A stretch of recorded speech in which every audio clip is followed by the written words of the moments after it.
Mitch Rosenthal is one of the most active people in the Vaultwood community, sharing his ideas day in and day out and providing us a real-time look into his journey to becoming a quantitative trader. As it currently stands, he works as an analyst at Bloomberg, runs his own trading blog, and provides tons of free research for other people to enjoy.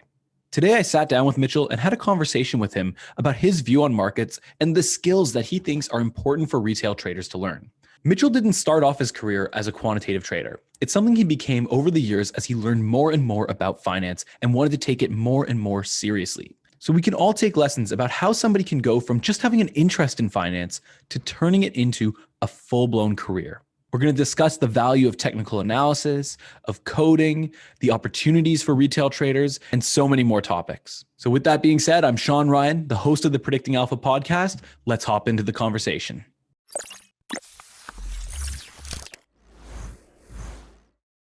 Where did you first get interested in finance?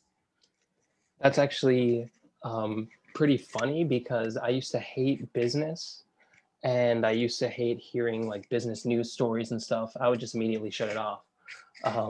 What changed for me was actually in high school. I saw like my friend had this book, this bright orange book, which at the time I thought it looked really scammy, called How to Make Money in Stocks by William O'Neill.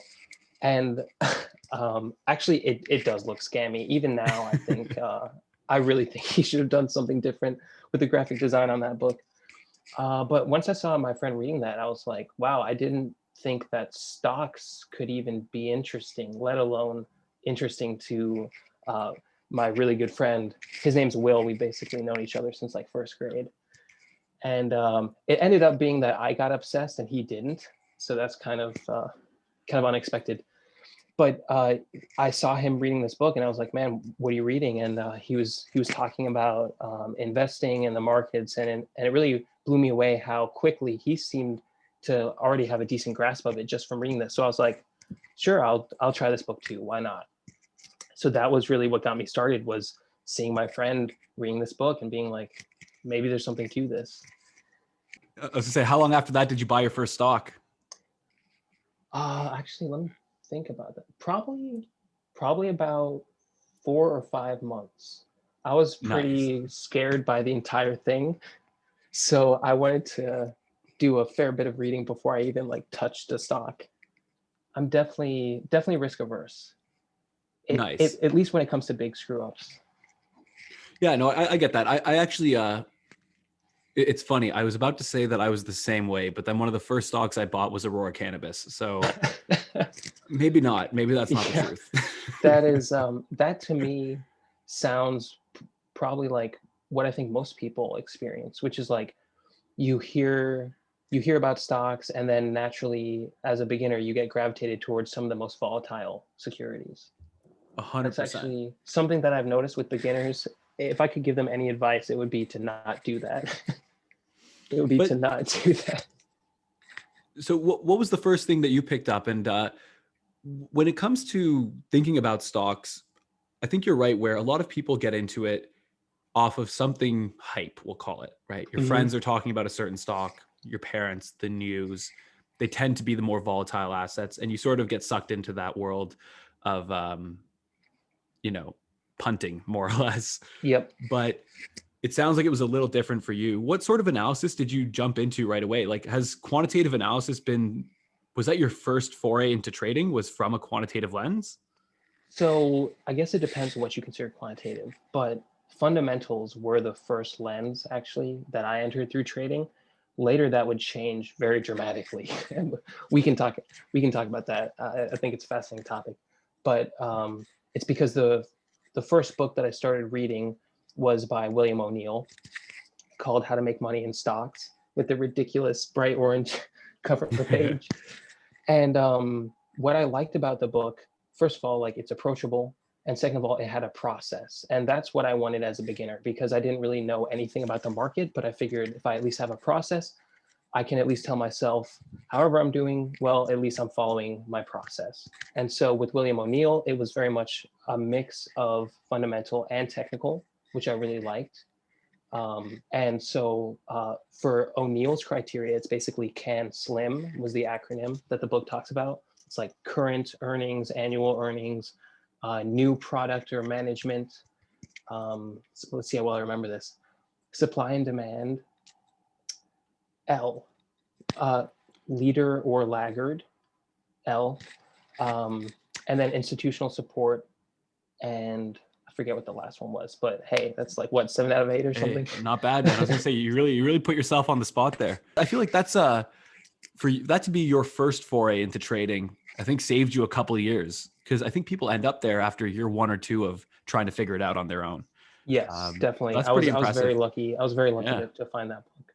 And in fact, even though I changed styles later, so much of what's in that book actually is exactly how I feel about markets. And his respect for the marketplace is something that I wish more people had. I wish was taught more. What do you mean?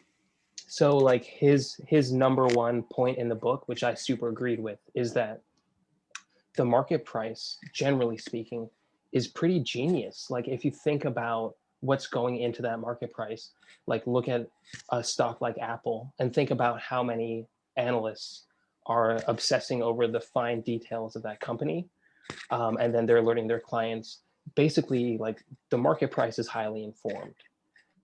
And so there always needs to be, at least in my view and in his view, there always needs to be that final gut check of, okay, I think this is an interesting trade. Let me check the market price real quick. And does it look like the market is starting to turn around at least? And so I always check that. Even if it's a contrarian trade, I at least want to see some early signs of market sentiment turning around. I don't want to be the first guy who tries to turn things around and then is just waiting. And then, the market goes nowhere. So that was a very important lesson is, fundamentals can be great, but you need the market sentiment to eventually agree with you. And so that's where price action comes in.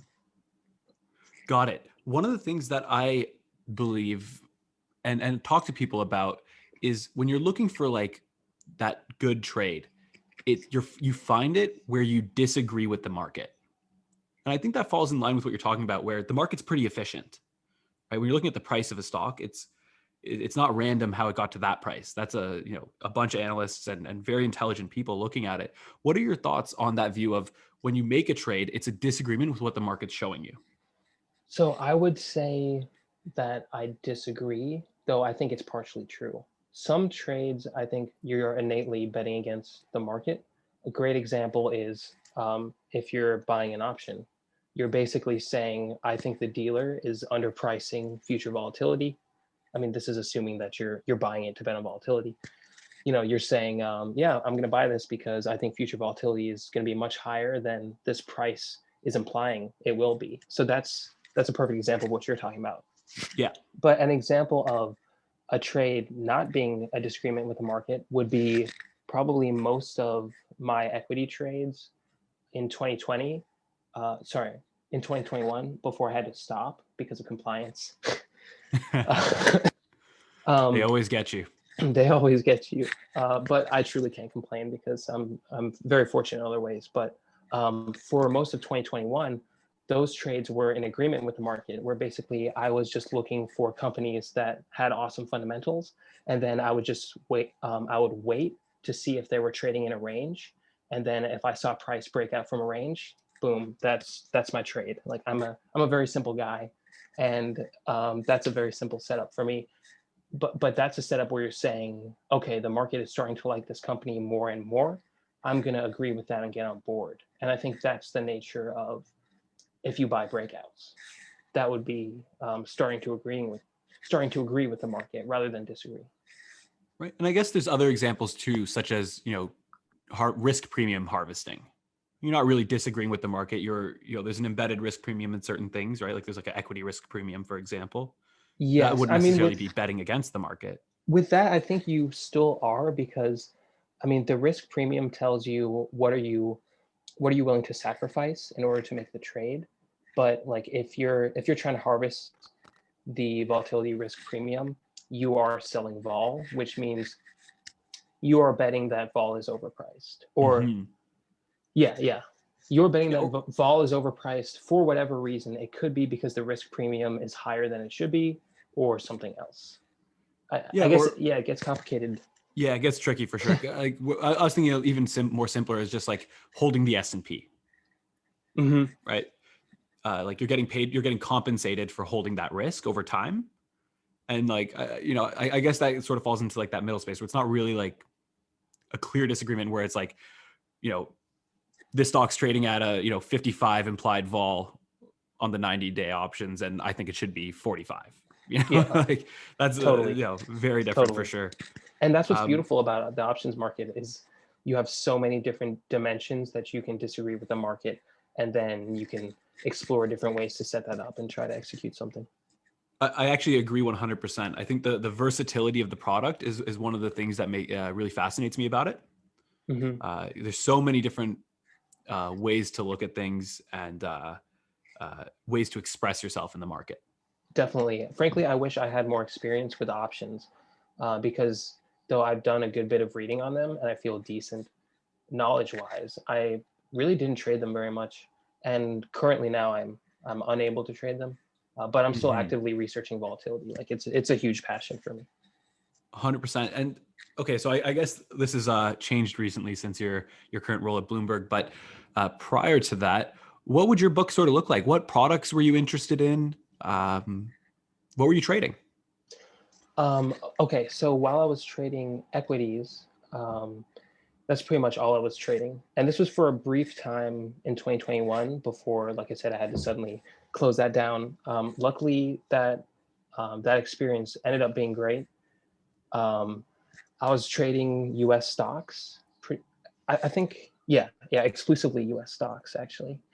And basically, I just would have a liquidity requirement, like average trading volume of at least like 600,000 and market cap of at least, I think, above like 10 million or so, some kind of baseline where like it's not, you're not trading like the other day I saw an $800,000 market cap company.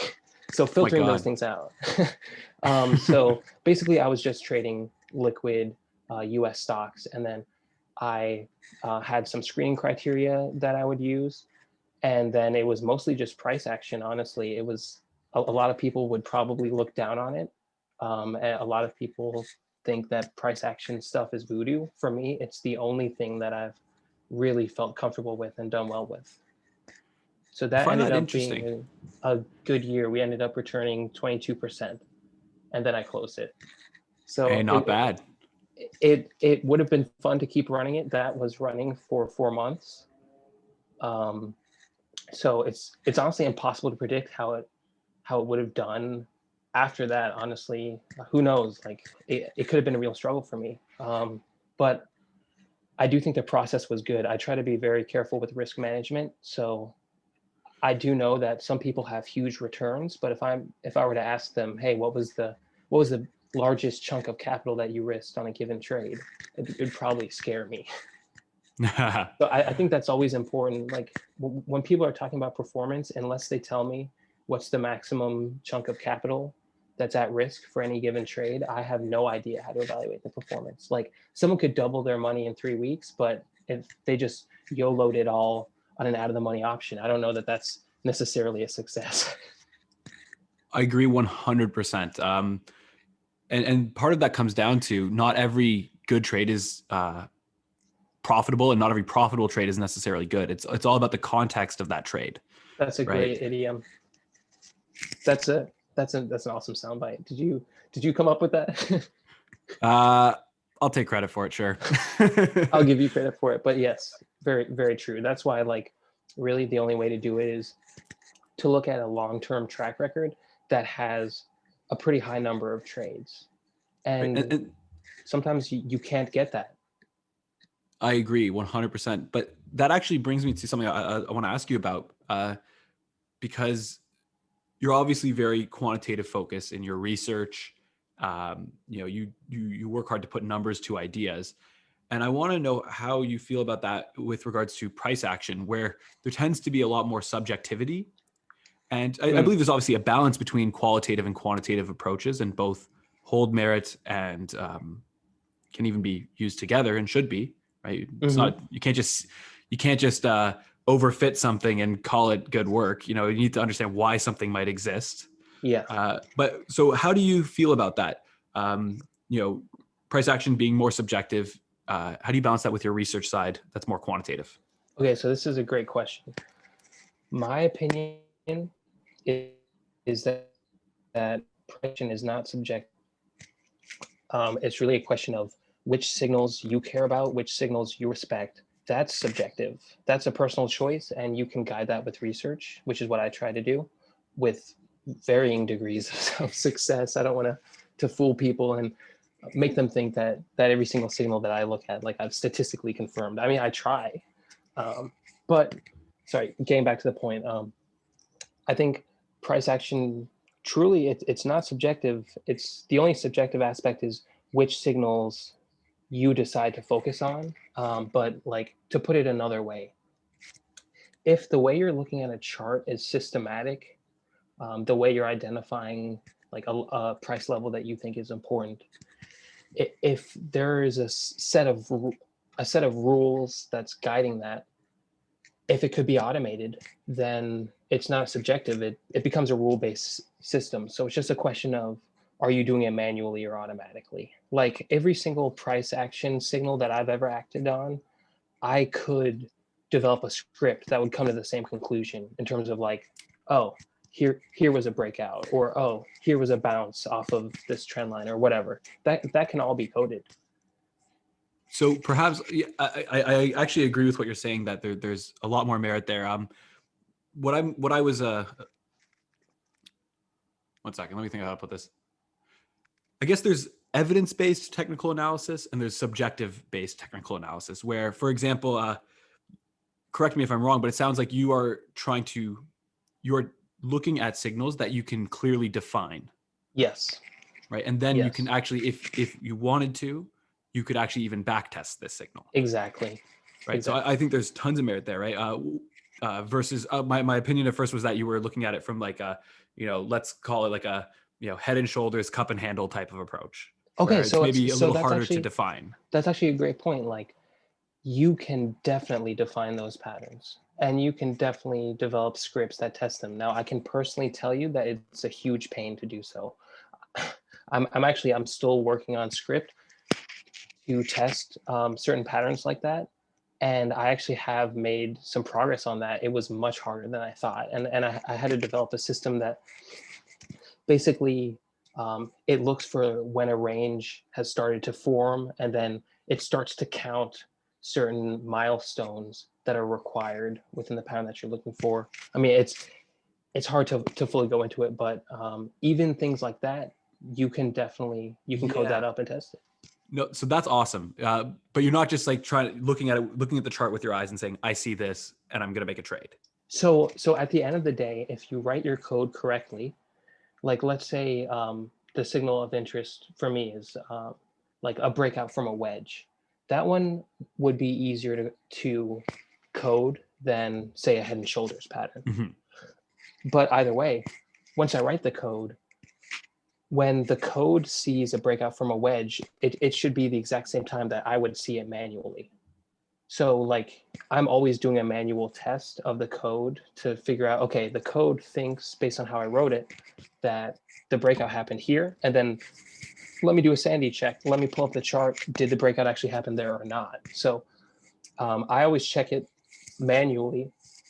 And so to me, that means that if you're eyeballing the chart, if you're very careful with how you're doing it, once again, it can be totally rule based, and that's what I always try to go for. So even with like a breakout from a wedge, a breakout from a head and shoulders, if you are very careful about how you're eyeballing the chart, once again, even just looking at the chart manually can be a non-subjective task if beforehand you set out clear rules about how everything will be drawn. So this is like, I definitely see a lot of debate about this, but I can tell you, like, you can code a script that can look at that can identify a head and shoulders pattern. Now I haven't tested it yet, which is why I don't make claims about it.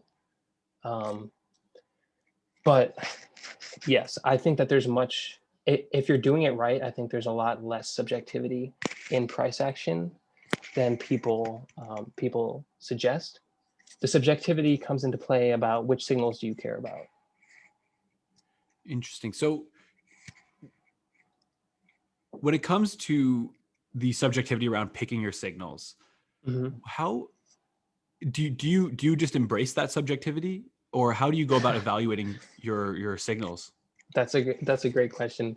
So basically, the way I look at it is anything I can test, I'm going to do that and then see how it is. If for whatever reason I can't test it, like let's say Head and Shoulders or something like that, if I can't test it, I need to accept that and then decide, okay, am I willing to risk capital on the idea that this pattern has some kind of merit to it? And so that's a tough question. And so I would probably look back at a lot of other securities in the same sector, and I would see, did they ever have a Head and Shoulders pattern, and was it a fake out in the past? How often are fake outs in the past? Stuff like that. You can really go into it, and you do kind of have to embrace the subjectivity. What I will say though, have you heard that quote? Markets trade based on positions. I don't know if you've heard that quote. Not super familiar with it now. But basically, it's this idea that, like during crises, it's not going to be fundamentals that are driving the price action. It's going to be something where participant XYZ suddenly has to sell. That would be, yeah, you know what I mean? And so so like a forced liquidation, exactly. These sort of like distress situations. Exactly. And so it's my opinion that the price action picks up on that inherently, because as soon as that buying or selling activity hits the market, you're going to see that in the price. And so like a great example would be Credit Suisse. When, I don't know if you were following the story, but Billy Huang and all that. So when he blew up, it screwed over Credit Suisse, obviously. He was a counterparty of theirs. And so on that day, let me pull up the chart, but from what I recall, the price gapped down below a trading range. And so like for me, I'm a simple guy, and I do respect breakouts and basically anytime a range gets violated. And so a break below a range is never a good sign in my book. And after that happened, price did continue to fall. Like for the next 13 days, it went from 11 to like 960. The initial gap down was from like 1260 to 11 or so. But anyways, the point is, you could look at that chart, right? You could see the gap down below the trading range. You could have no idea what caused that. You could be unaware of the Billy Huang situation. But if you're a price action guy, you respect trading ranges, you respect that a break below a trading range is generally not a good thing, then that could have been a trade for you, even if you weren't fully aware of the situation. So that's what I like about price action, is I feel like it broadens the potential trades that you can get involved in, even if you're not 100% aware of the entire context. So that's really interesting, because maybe we'll touch on this for another minute or two, because I think it's actually an interesting debate. I would almost, from the lens that I look at trading, so I actually traded that event as well. Nice. But I came from the opposite lens, where I was thinking about it from the nature of the event and the fallout of this forced selling, right? From the perspective of, price insensitivity on behalf of the person on the other side of my trade means that I can come in and price it better than them. Right? I can come in and I can evaluate it, and you always want to know. I always think about who's on the other side of my trade, because if I can have an edge over them, all of a sudden, I'm licking my lips, right? So what I would want to ask you about is, how do you balance that with maybe all the times that it touches out of the range and doesn't, right? Because that's a unique situation where it was forced down a ton because of this event. But how can someone go and test the significance of that against times where it doesn't? How would someone do that? So the easiest way would be, and also that's a great question that everyone should be thinking about for any signal. Just want to put that out there. Basically, Thanks. you would code up a script that basically displays a 1 when the signal is present and a 0 otherwise. So you have like a column that's mostly zeros and a couple ones in there. And then, with Python, it's pretty easy. You can basically just plot all the instances where your code thinks that there was that signal. You can like add a vertical line on the plot or whatever. And then if that looks good, you basically run a statistical analysis where let's say I'm going to hold for 10 days. How does the return over that 10 days vary between in general versus when this particular price action thing happens? And so that would be how you would test the signal. And then you would just compare the distribution of 10-day returns for the general population versus situations where that signal turned on. And then that's going to be the number one way to test that. And 9 times out of 10, like most things that you'll test, you probably won't find anything. I will say, and I think I shared this, I tested breakouts for the S&P 500, and they were statistically significant, definitely. Like when there's a breakout from a range, I think it was like a 20-day range, like basically when price breaks above to a new 20-day high, after having not been at a 20-day high before, that was a significant signal. And that was from looking at the distributions like that. But that's how I tested. Did you test like what sort of above market returns you would get, like after commissions and stuff? Or I can double check. I think it was an initial test at first. So I was just looking at the distributions and then saying, okay, how different are these distributions? But you're correct that to fully test it, you would you would test actually trading it, and you would build in the trading costs. Actually, I did do that. Hold on a second. I can pull it up. But anyways, so I did run that test, and it was still significant. However, the signals were so rare that the equity curve was basically mostly flat, and then a signal would come along and you get like a mild pop, and then it'd be flat from there. You know what I mean? It'd be like a very infrequent staircase.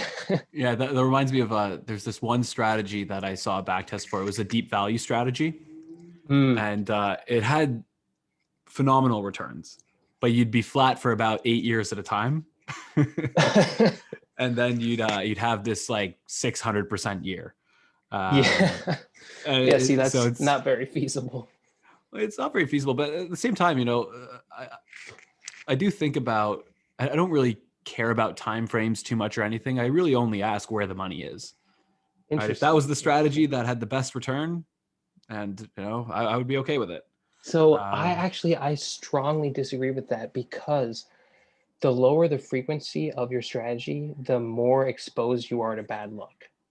And that's something that I think is definitely something to watch out for, because if you're operating on a strategy that basically 50% of its returns come from one trade, if that trade ends up being wrong, you've basically crushed your performance by half already. So I actually agree with you. What I guess I meant by that was more like holding times and stuff, but not having one trade every 15 years. Like, yeah, I guess totally. I misspoke on that, but no worries. I more said that for the listeners, like 100%.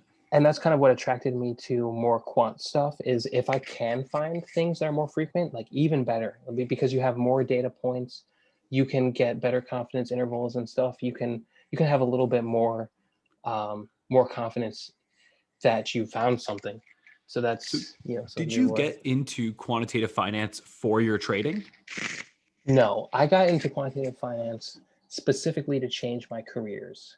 So like, it's actually funny. I saw some kind of like Twitter debate about like master's degrees or something. I don't know. People are always debating things. I think it's kind of funny usually. It's half the point of Twitter, right? Yeah, have a good debate. That is half the point. And honestly, I think most people make good points. If I'm to be super blunt, I would tell you that generally I think higher education is a scam. Let's just start off with that. And it's mostly just about credentials. And like for me, I realized that with this program, it would give me a credential that could completely change my career, turn my career around, because I was headed towards engineering and I was very unhappy with that path. And I really wanted to get on a finance path. And this actually seemed like a very viable way to do it. And it was. So that was very fortunate. Like I was very blessed that I got to do that. But in terms of it preparing me for trading and stuff like that, to be honest, definitely not. I would not recommend the instruction at all. Most of it was most of it was wrong. If I'm to be honest with you, like most of the content about trading was very academic, very much like, Mm-hmm. oh, factor investing always works. Like, oh, just use a Markowitz matrix thing. That'll fix it. That's kind of what it was. Yeah, Like I it's said, one of I can't those. complain. Super lucky to be in that program. But content wise, I would be very cautious. Yeah, I'm the same way when it comes to looking at academic work versus what happens in practice. Hmm. I've got another little soundbite for you. In theory, practice and theory are the same, but in practice, they're completely different. No, it Um, is super true. And I wish professors were more aware of that. And I think just the fact that they're professors is probably why. Like if you're a professor in an academic environment, you haven't been on the trading floor.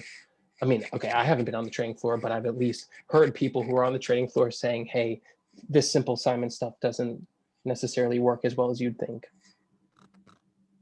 Yeah, right. And in the academic world, I feel like people get caught up with the latest and greatest, fanciest machine learning and AI and all this stuff. When in the end of Oh the yeah. day, simple Don't get me statistics started. gets the job done, right? Uh, What I will say about that is ML is completely fine. There's no problem with it whatsoever mhm. if you fully understand how the process works. I would argue there's really no difference between ML and statistics. Yeah, I would say the problem is that people are throwing these type of black box ML models without doing any of the necessary checks to see if this is even valid to be applying it to this context, because there are all these things like, oh, it's got to be stationary, it's got to be independent, X variable has to be, blah blah blah.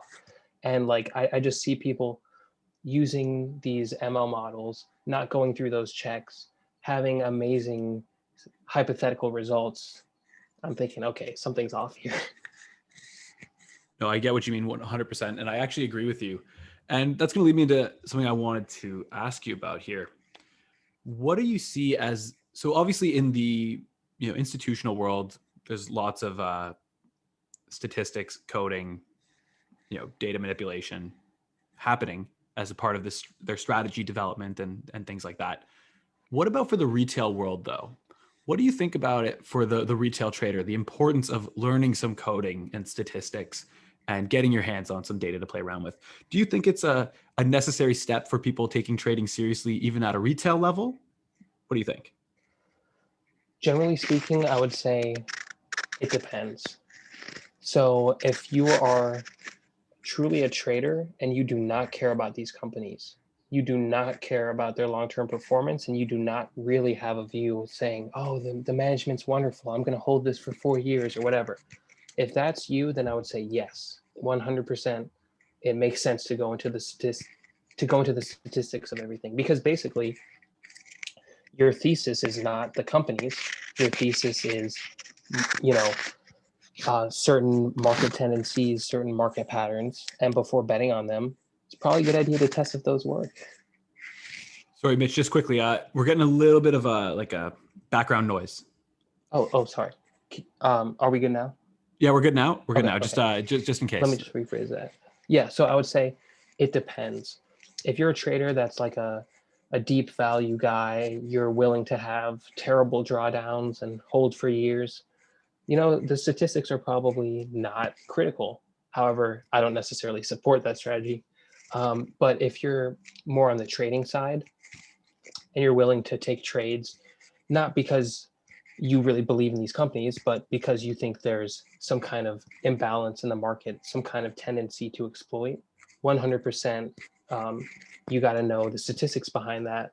Is there something there? That's critical. I would agree 100% with you on that. And I think, part of that is such a big gap between the retail and institutional worlds. And I feel like that gap has only been getting bigger recently. And Mm, just in terms of the methodologies and actual lens that the market is viewed through, it's almost like a big financial secret what happens there, and it's just the hedge funds, but you've had an actual, Is it? taste of working there, and I wanted to ask, what what how did your view on trading change from getting that experience at Amber's Group, and what sort of parallels do you see between the retail and institutional worlds since then? The biggest thing I would say is don't underestimate the sophistication of these types of shops, these types of, hedge fund type shops, volatility shops. These guys are very serious and they have a ton of resources going to, finding these areas of the market to exploit. I want to give a caveat. That is not most of the institutional world. Most of the institutional world are going to be people who underperform, people who closet index, and people who basically subscribe to research from JP Morgan and Bank of America, and then just basically try their hand at stock picking. Just to frame the context, like firms like the Amber's Group and even some of the older guys like the Medallion Fund and stuff like that. Generally speaking, like most institutional stuff is boring. Most institutional stuff is just long-term holding stocks and underperforming. But specifically at the Amber's Group, it was kind of just a shell shock at how fast they expect work to be done, how much work there is to be done, the types of checks that you need to do, and your results just need to be really clean. So I would say, I don't know if that's a good answer to your question, I guess. How did it change, like how I think about retail versus institutional? Yeah, I guess that would be a nice add-on as well. Yeah. Yeah. So basically, what it made me realize is, generally speaking, retail cannot implement the same types of option strategies that institutions are implementing. That's the harsh reality that became very clear with my time there. At the same time, retail can benefit from being inspired by some of the things the institutions do, which is mainly being obsessive about risk management, being extremely precise about your calculations, being as conservative as possible about like your margin of error for certain calculation, or like what's the worst that could happen. And so I think those things, retail could really benefit from that. But it did not make me think that retail could do what they do. If anything, the opposite. Oh yeah, no, for sure. Some of these, well, just access to the data alone, right, is one thing. Yeah, and then 25, like 26K a year for a terminal, and that's entry level, right? yeah, that's entry level. And then like real time options feed, it gets ridiculous.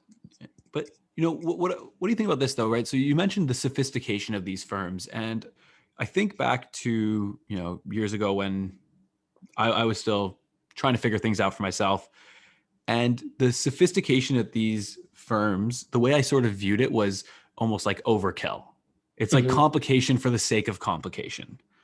And what would you say to someone who thinks that, to maybe get them to think differently about what's happening at these places? Okay, that's a very good question. I would say, to me, it's kind of like laws. Like a lot of times you'll encounter something, you'll encounter some kind of law and you're like, why is this a law? This is ridiculous. But then when you actually look up why it's a law, you're like, oh, something happened and then they decided we have to do this now. We have to have this law. That's kind of how I view the complication in that world. Like, generally speaking, if there's red tape, there's probably a decent reason for it. There's probably either it's a legal requirement, or something happened in the past that was a big screw up and they never want that to happen again. And they have clients who are on the line. So then it could make sense. So I think generally speaking, I would take a neutral view to rules like that, because honestly, it's a gamble. Like there could be a perfectly great reason why that rule is in place. At the same time, there are also a lot of stupid rules, and I'm sure you've picked up on that. A lot of silly overcomplication. But I would say give some benefit of the doubt that a lot of these firms, they've been through certain experiences that have driven them to put certain checks in place. And maybe to add on, what do you think about this? Obviously, excluding the firms that are like just, selling tail risk and hoping for the best and knowing one day things will go wrong, or, you know, taking their hand at stock picking, the modern sort of quant firm approach. You know, it's almost sort of in line with the laws thing, I guess. It's not complication for the sake of complication. It's a requirement to play. Yes. Right? Nobody's trying, you know, there are firms that try to be try to be on that frontier of technology at 24/7 beyond maybe what's necessary. But I feel like a lot of the times they're actually trying to keep it as simple as possible while still generating alpha. Yeah, exactly. There's a kind of bare minimum sophistication that's even required to do some of this stuff. And I think that's what you're picking up on. Exactly. Yeah. And so I think that's pretty cool for the institutional world there. I wanted to get into something else here. I've got a couple other cool topics to chat with you about. One I wanted to ask you about, I was looking at some of the models you've worked on. So like your S&P model. And there's one in particular that I wanted to ask you a bit about, if you're open to talking about it. Go for it. Which was your factor-based risk management model. Yes. Okay, let me pull that up. I think I just, you know, I think risk management, like you said, is something in the retail world that they look at drastically different from the institutional world. And I just, yes, I'm a big fan of taking factor-based approach to decision making. And I would love to hear what your research entailed. Okay, so I'm trying to find the exact study here. Oh, here we go. Okay, I've got it. Man, you're really organized. All right, great. Yeah, honestly, I am not organized. I am so disorganized with most things. With finance, I'm like anything that's markets related, I can pull it up in like 3 seconds. With the rest of my life, I was gonna say, I'm Mitch, definitely kind of an OCD kind of guy, all over the place. Mitch, if you asked me to pull up something from a year or two ago, I would just tell you that I'm not finding it. Well, see, that's the advantage of, you know, having a blog and stuff like that. Like, I'll let them do the work for me. I guess so. So I was using Factor. So with this study, Factor, I guess I should clarify. Usually when people say Factor, they're talking about something fundamental related, like price to earnings ratio, something like that.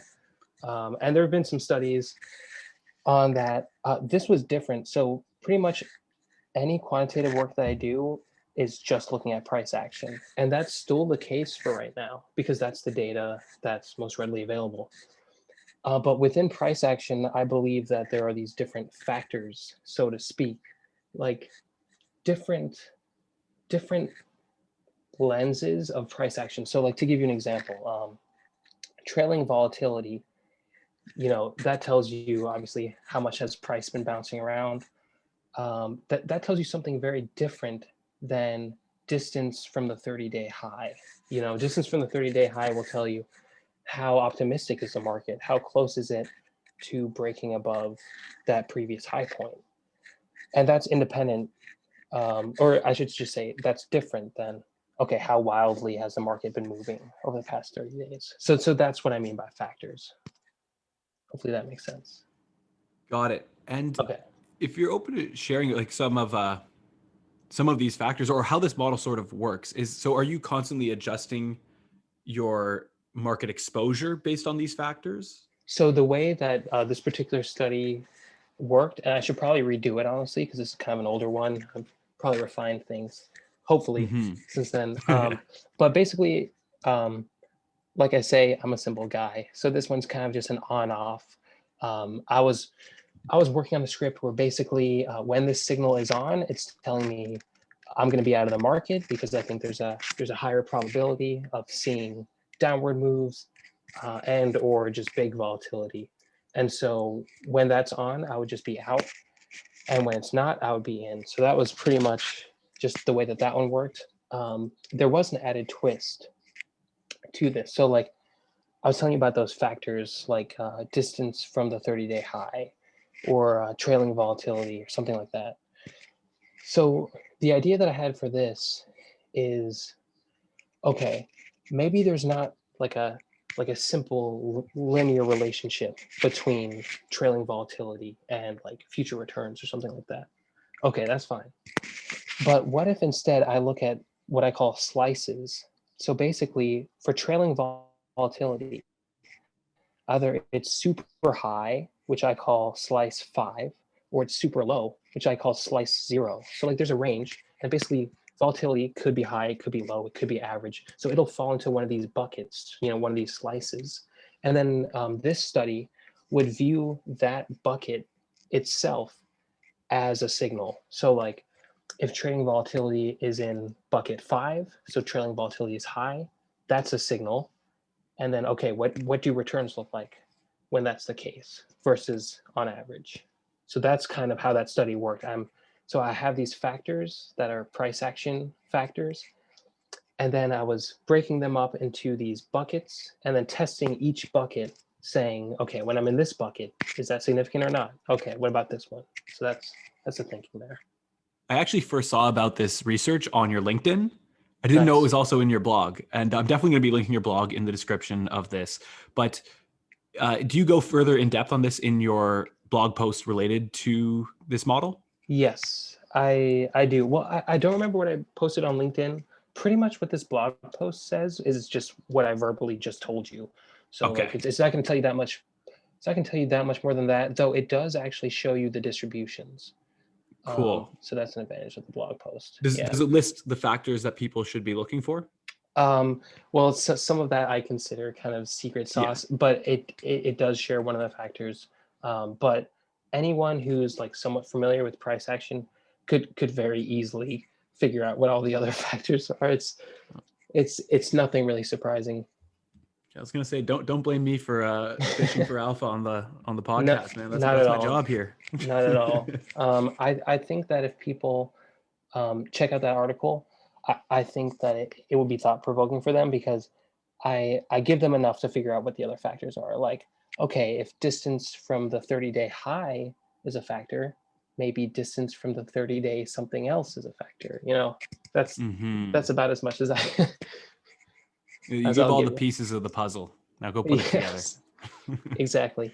But this was also like another good study, um, just showing like statistically these things matter. Like it does matter what bucket of trailing volatility I'm in.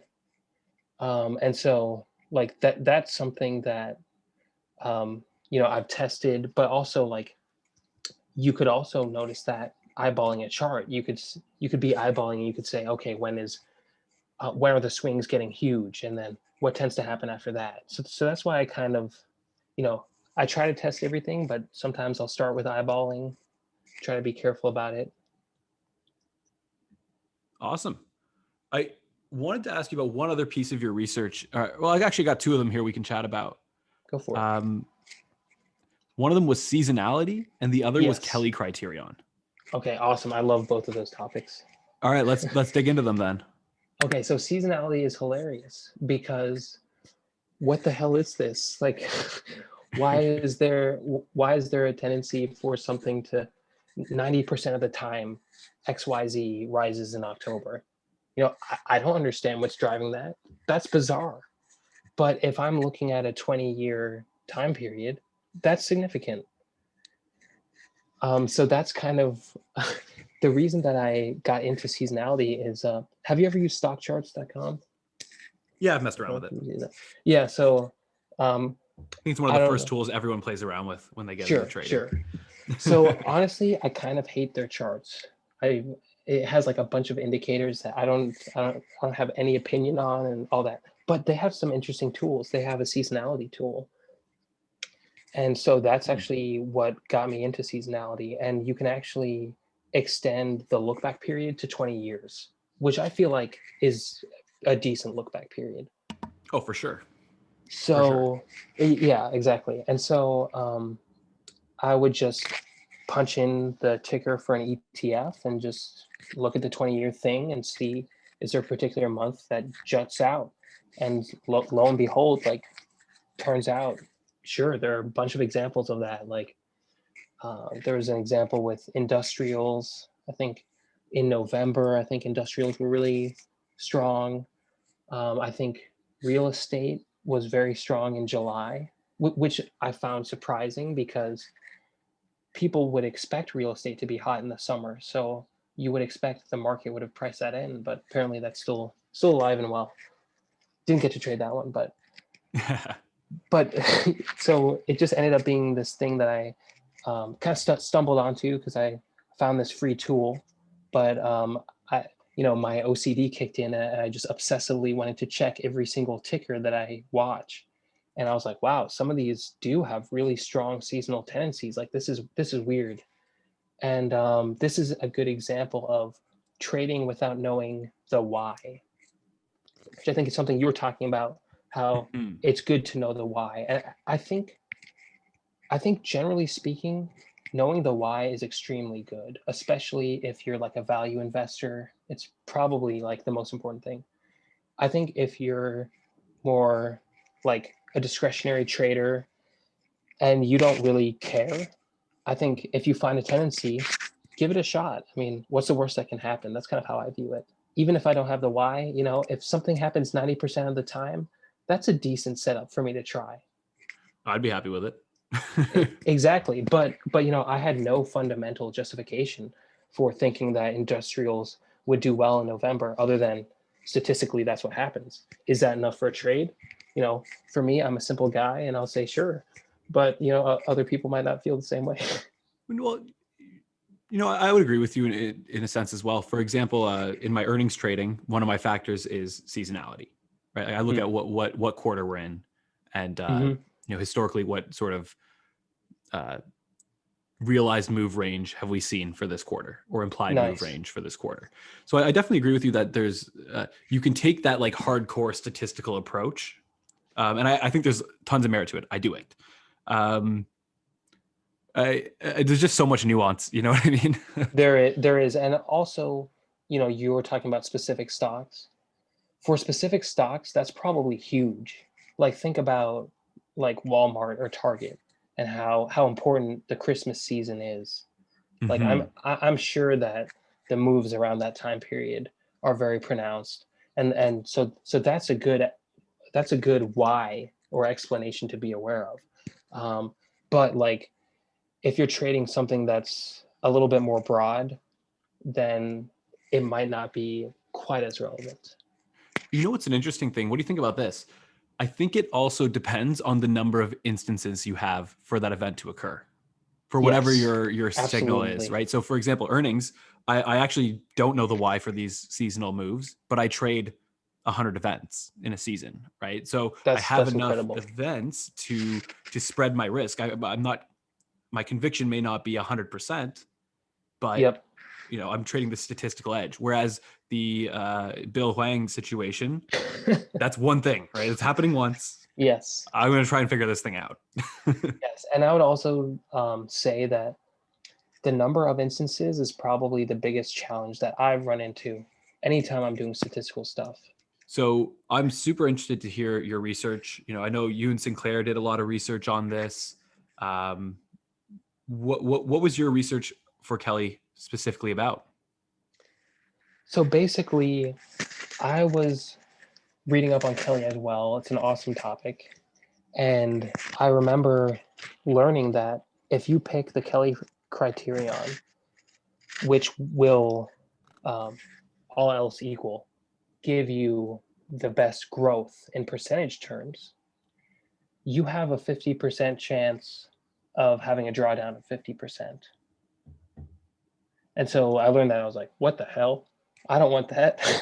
That's horrible. Yeah. So then I was like wow. Optimized variance return. Yeah. Yeah. It's like, okay, sure. That's the best, like with an asterisk. Yeah, exactly. So I was like, okay, that's not practical.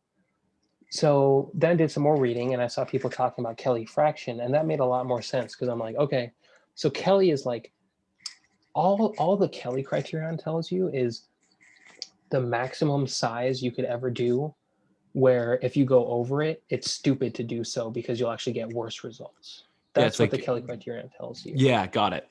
But it does not tell you anything about risk-adjusted returns. And that's the problem with it, because like if you're trading, the whole point is risk-adjusted returns. It's not about absolute returns. It's about like having a steady equity curve and like having a higher Sharpe ratio than the S&P or whatever. So that was an obvious problem with the Kelly criterion. I don't know if you felt the same way, but to a degree I do, because there'll be a situation where you have like, 1-to-1 risk reward and a 70% chance of hitting, or you estimate a 70% chance, and all of a sudden saying bet half your account. yeah, and you're exactly, like, wait a minute, exactly. I don't know. Ridiculous. That's why I said there's that's what I mean by it's not quite as binary as that, and it'd be a tough way to actually play it out. Exactly.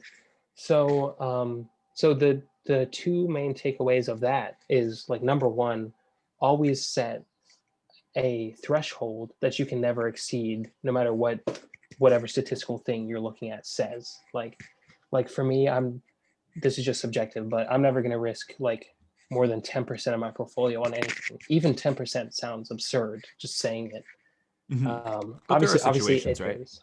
Yeah, there might be situations, but having a threshold like that in case you get some kind of absurd result from whatever fancy thing you're doing.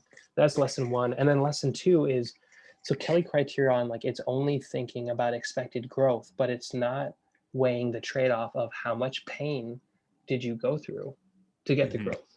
So what the study that I did was basically, let me just try a bunch of different bet sizes, ranging at the highest as the full Kelly criterion bet, and then at the lowest, like, I don't know, 5% of that or whatever.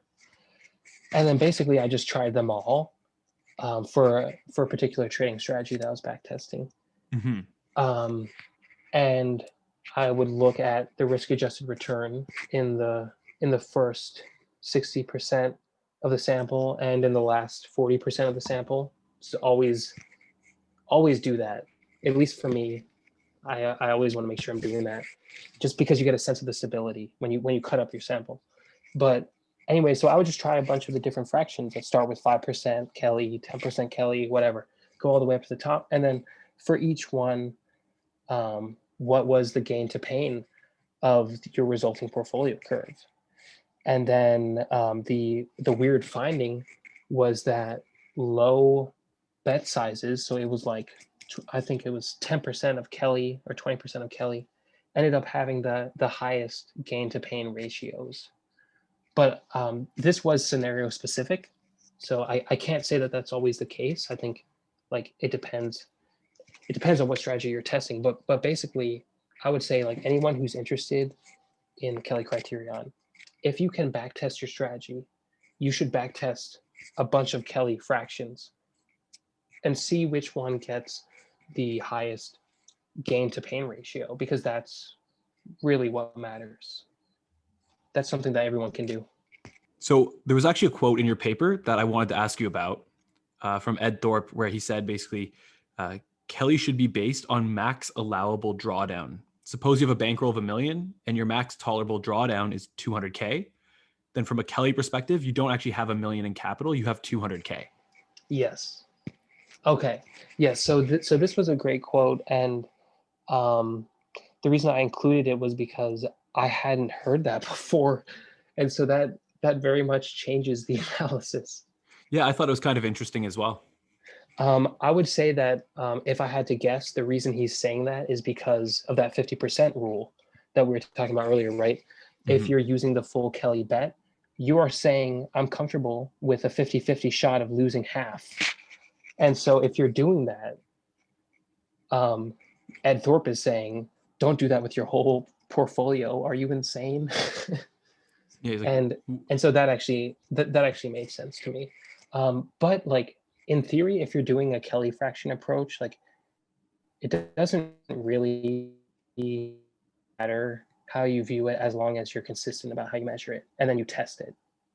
So like, when I was testing the Kelly criterion, I was assuming that the whole portfolio could have been used. I did not use his maximum allowable drawdown rule, because the reason for that for me was that, for the sake of this study, it's easier to quote things as a percentage of the portfolio.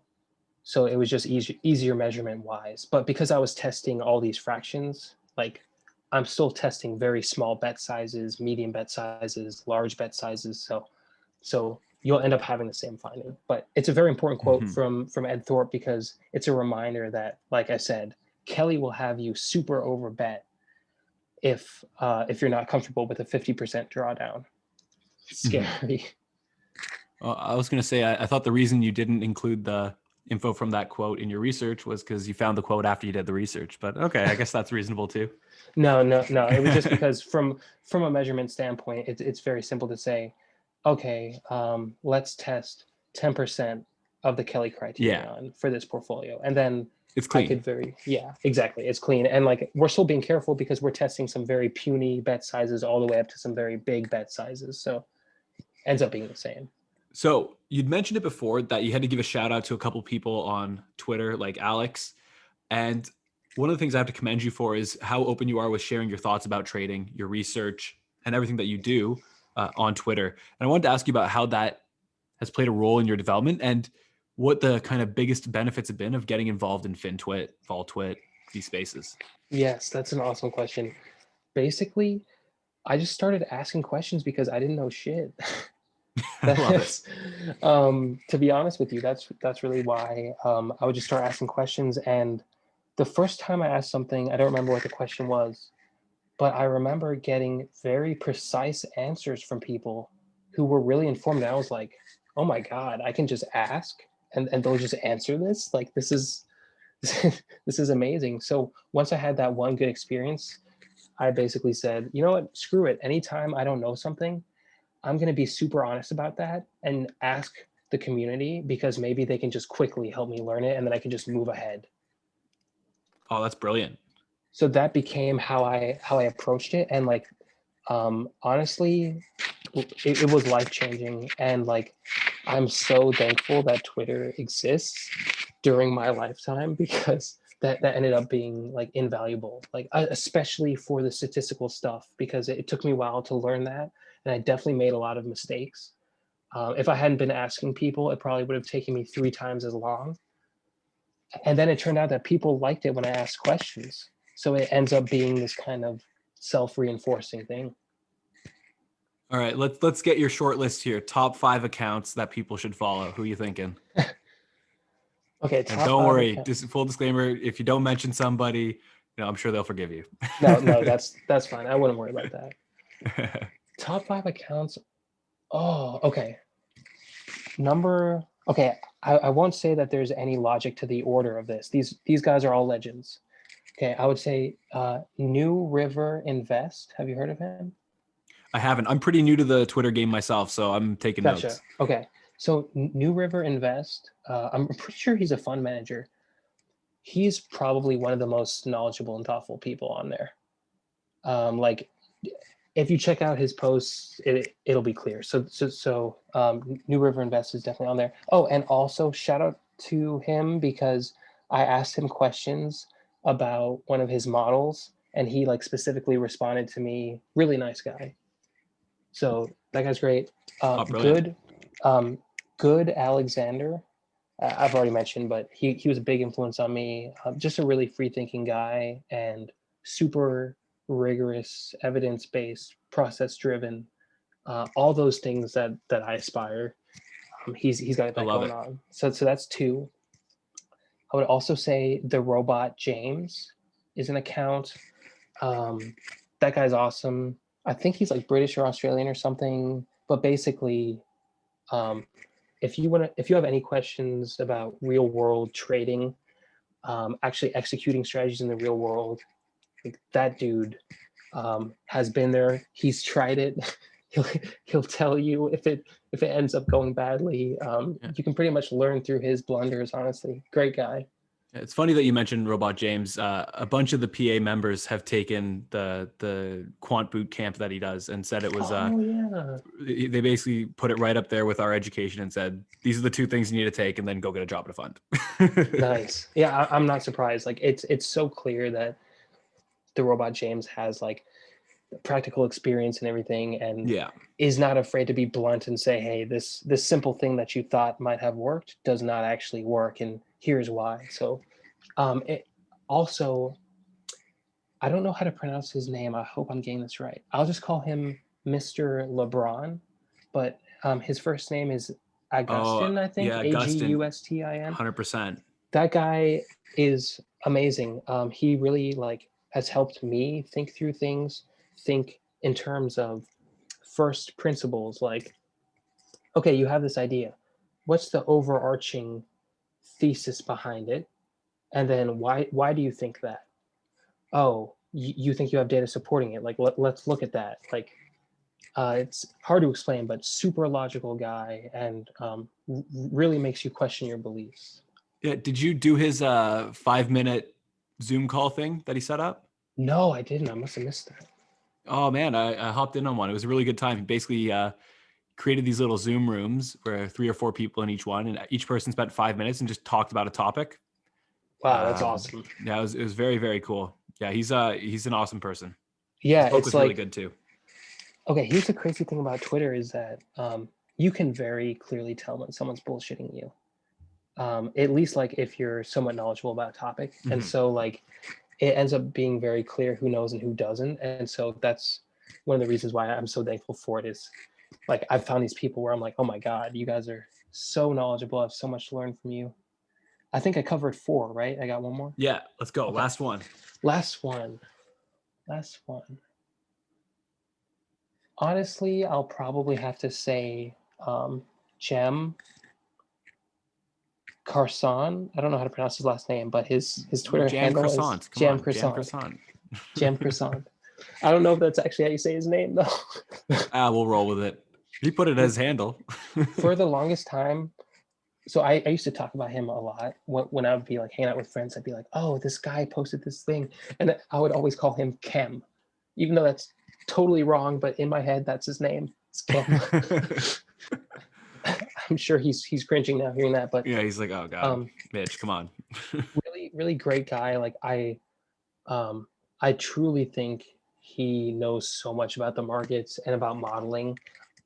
And frankly, I wish he shared more, but I understand like he's running his own thing and, he can't share everything, but I have learned a lot about him. And actually, he'll even like go on a phone call with you. If you have a question about markets, like he's such a nice guy.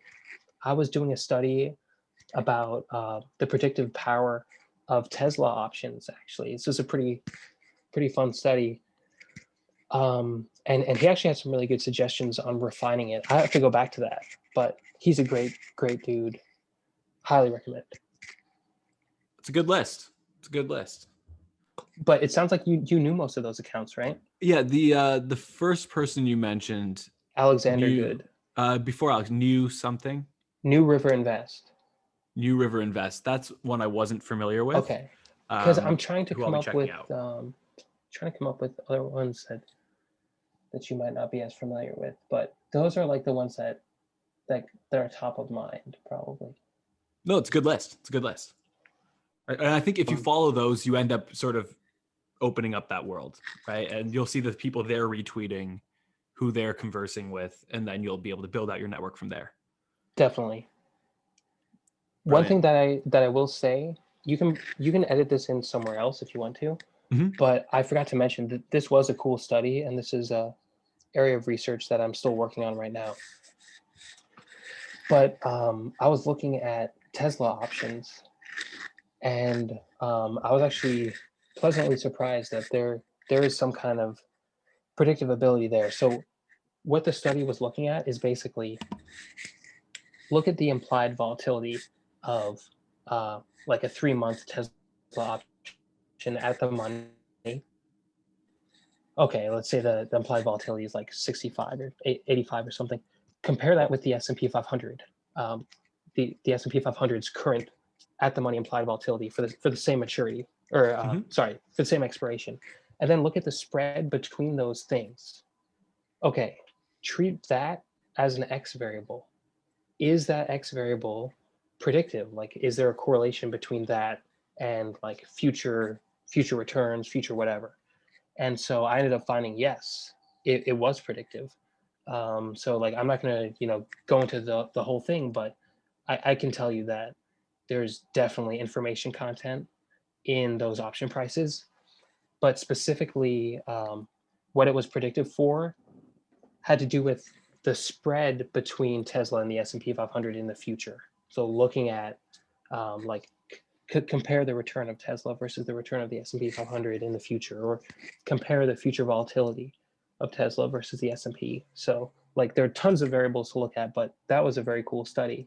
And that's what I was talking to Jem about. That sounds like it opens up a whole can of worms. Yeah. Well, for one thing, he was like, hey man, this is a good study, but if in case you couldn't see in your scatter plots, there's like this kind of nonlinear thing going on, and you can control for that by dividing your X variable by trailing volatility or something like that. He had some kind of tip like that, and I was like, wow, I didn't even think about that. That was awesome. That's the nice thing about knowing people who are like a few steps ahead of you. Exactly. There's problems that you'll spend forever on, and then they'll step in and go, oh yeah, here you go, this and that, and you're like, Yep. oh wow, I could have got a week of my life back if I asked you this last week. Exactly. It's like either they can save you a ton of time, or they can tell you about something that you just didn't even realize was a possibility. Right, put you on a whole different path. Yeah, like I didn't really think about, like I have all these X variables that I'm always looking at, but I didn't think about, oh, try to divide them by trailing volatility or something, and then try looking at them. So that totally changes it. Mm-hmm. So Mitch, I got one last thing I wanted to ask you about here, because it's something I always like to ask people who come on the podcast. Since our main audience is retail traders, where do you think retail traders should be spending their time looking? Right, everyone wants to make good returns and succeed and generate alpha. Have you identified any particular pockets of the market in the vol space, in the equity space, that you think is worth investigating further as a retail trader? Okay, so my honest opinion, it obviously depends on what kind of technology you have, what kind of time you have, and so forth. Let's say like simple statistics. You have like an intermediate level stats and coding background. Okay. Generally speaking, I think there's huge opportunity in individual stock picking, to be honest with you.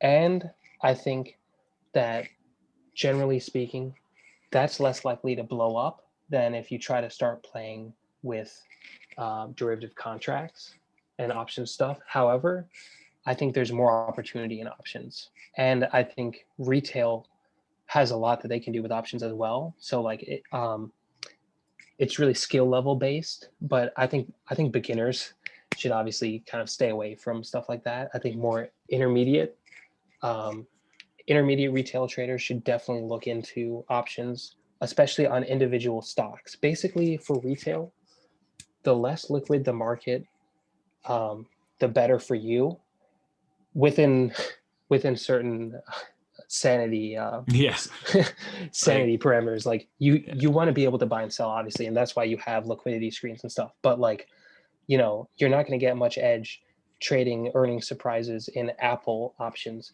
But exactly. But other less efficient markets that like it's still liquid enough for you to get in and out, but it's less covered by the street. There's definitely opportunity there. Speaking from experience, I've had the most luck with stock picking as a retail guy. If you basically get a feel for market sentiment, like I make it a habit to watch this basket of ETFs that I have, and I'd be happy to share it with you. It's just got all the sectors, all the countries, and most asset classes. So it'll be like investment grade debt, junk debt, small caps, large caps, emerging market, developed market, utilities, tech, whatever. Looking at all those things is super helpful, because if I notice that a particular sector is breaking out, then I'll say, oh, that's interesting. Let me look at some individual stocks in that area. And then you can start looking at fundamentals, and you can start saying, oh, wow, like this company is selling for less than its annual sales and blah, blah, blah. And, all of a sudden you might have found a trade. So I can't speak for everyone, but that's pretty much what I did. And that's something that I know for a fact retail can do, because it doesn't require like crazy resources. But obviously that's less statistical. If you're on the statistical side, I think it's harder, to be honest. as a retail, I think you'll have to be a little bit higher frequency, be trading a lot more things. You're going to basically want the law of averages to work in your favor. So you're going to have a more complicated portfolio, have more positions, so many different ways to do it. But personally, like, I think there's a lot of edge in individual stock picking, options on individual stocks that aren't widely covered by Wall Street. And also short squeezes are a really big area that I cannot stress enough. Like, some of my best trades in 2021 were these like stupid setups where the short interest was like 60% of the float. And I was like, okay, this is clearly a market imbalance. And then so would you look for a lot of stock, like all the stocks that meet that, and bet across all of them? Or how would you pick? So what I did I haven't looked a ton into it. What I did was I always say this, I'm a simple guy. I wait for the breakout. So like literally, I have all these check boxes that I like to see. And literally this could not have been better because it had the short squeeze situation where like this was way over shorted. And then at the same time, it had been trading in a tight range and then suddenly broke out of that range. And I'm thinking, okay, if there's going to be a short squeeze, it would be now, because there's this move that's drastic compared to history. And obviously a lot of people who are short are going to have to start closing their positions. So like my advice with the short squeeze type setups would be just screen for stuff that has a really high short interest as a percentage of float, preferably over 50%. And then wait for some kind of price action signal that suggests things are starting to break. So Brilliant. like, I don't know if you were watching solar stocks in 2021 at all. That's been a wild. I actually have not. I think I was looking at like a renewable energy ETF that had a bunch of solar at one point, but nice. In terms of individual solar companies, I have not.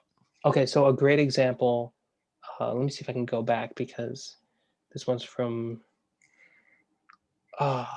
Yes. Okay. Here we go. So a great example would be SunPower SPWR. That was a setup where it was really high short interest. It was like 55% or 60% of the float. And then at the same time, I saw that the shares were breaking out of a range, and it was a high volume breakout. And I think it was a new high. So it was like everything was setting up to put the short sellers in a corner and have to close out. And so that was a good trade. Nice. Did you get your house decked out with solar panels with all the profit from that? No, I didn't. 80% of the, actually, I don't remember how we decided to split the profits, but most of those proceeds went to my first college roommate, is actually who I was running that portfolio for. I'm not kidding. He was a randomly assigned roommate, ended up being like one of the best friends I ever had. Oh, that's brilliant. So I'm glad I didn't screw up his portfolio. Yeah. Okay, that could have gotten a little messy. that could have put a. And you did the opposite to mess up the portfolio. You picked the one that got short squeezed. Yeah, that was. It's funny because there were multiple solar stocks in a row where that was the case. Something was going on there. And again, this is a situation where it's like, I don't know the why, but I'm getting multiple signals. And so I'm going to act on that because, what's the worst that can happen? I love it. Mitch, thanks so much for coming on the podcast. Thank you so much for having me, Sean. This was a great conversation. Hope I didn't talk your ear off too much. I kind of ramble a lot with stuff I'm obsessed with, but we'll see the comments. This is great. We'll see the comments on the video. They'll let us know if you rambled too much, but I think it was really awesome. So thanks a lot. Yes, we let the market decide. Exactly, right? Thanks again, man. Take care, man.